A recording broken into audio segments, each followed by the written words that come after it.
Sometimes mandalas are easy to understand, and other times they can be quite complicated. So it's nice when we have a painting that's relatively clear and easily explained. So we're looking at HAR number 87233 from the Museum of Fine Art in Boston. We have an excellent example of a small Chakrasamvara mandala. The central figure is Chakrasamvara, and he again is a highest yoga tantra meditational deity. And this particular mandala is called the 13 deity, Duta Guna mandala. And it actually comes down from the Indian teacher, it comes down into the Tibetan traditions from a Mahasiddha, one of the 84 Mahasiddhas named Lawapa, also known as Kambalapada. He has a couple of different names. So this form of Chakrasamvara is very rare. We don't often see it.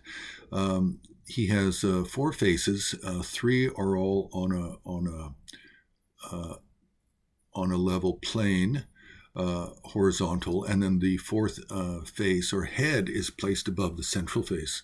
Then he's also dancing on the left leg, which is very unusual. Usually female deities dance on the left leg, male deities dance on the right leg when they're pictured in painted compositions. Now, this is a 13 deity. So how do we count the 13? Well, immediately surrounding him at the cardinal directions above is a red dakini. To his our viewer's right side is should be a blue, might be green. It's hard to tell. And then below is yellow, and then on the viewer's left is another dakini. So that's four. Then if you look in the outside of the round lotus circle in the middle, if you look at the four intermediate directions, you'll find four more of these female dancing goddesses. And then on the square border surrounding the lotus circle in the middle, then you will find at the cardinal directions again, you'll find what are called the four gatekeeper deities. And then this makes 13 only if you understand that the central figure and the consort who Chakrasamvara is embracing, red Vajrayogini, and they're counted as one. So that's how we come up with 13. We have 12 surrounding retinue figures, but the central figure is counted only as one. And this is quite common for many different mandalas, and you just have to know. It's not like it's a system. It's a convention for some mandalas, but for some other mandalas, it's not. And they will count the consort separately from the central figure of Chakrasamvara. Now, surrounding this on the outer circle of the mandala is actually multicolored flames, and that's regarded as flames of wisdom, just to give you some abstract meaning there. But then inside of that circle of flames are what's called the 8 great cemeteries. Now, there's not always 8. With the Kala Chakra system, you can actually have 16 great cemeteries, which you can find in some mandalas. But here we have 8 great cemeteries, and they all have certain symbols in them, like a cloud, a tree, a stupa, a fire.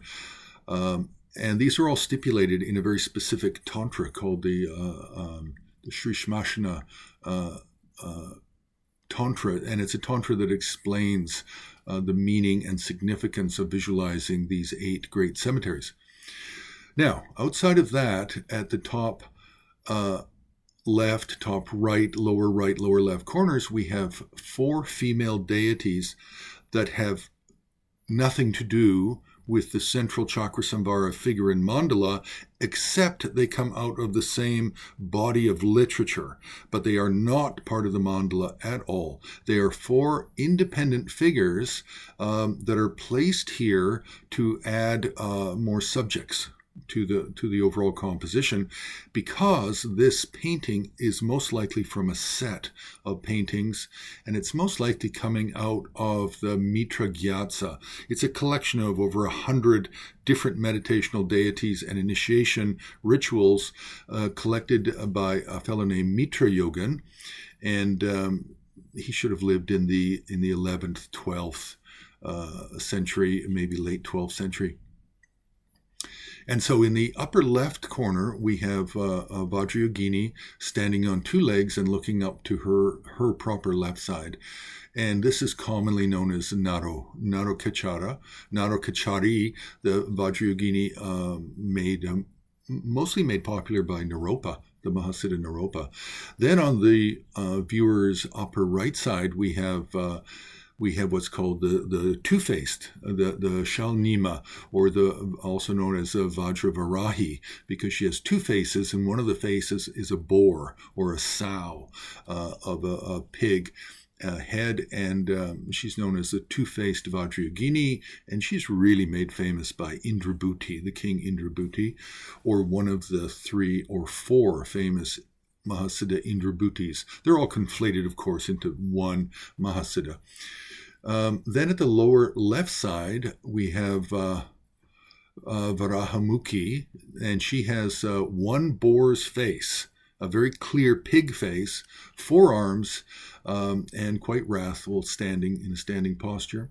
Then on the lower right side, we have a very rare, unusual form of Vajrayogini called Chinnamasta or Chinnamunda, and it's the severed-headed Vajrayogini, and you can see the central figure. There's 3 figures here. The central figure is headless, and she's holding her own head in a white skull cup held aloft into the air.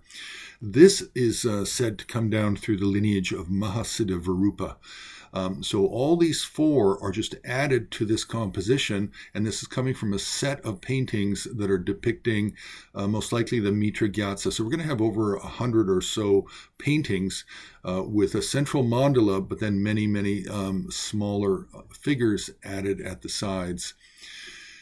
It's hard to say style for this, but it's really following more of a Nepalese Kathmandu style of the 15th, early 16th century, and this style was very popular with the Ngor tradition of Sakya in the Tsang region of Tibet, close to the town of Shigatse and the monastery Tashilompo, close by, across the river actually from Nartang Monastery.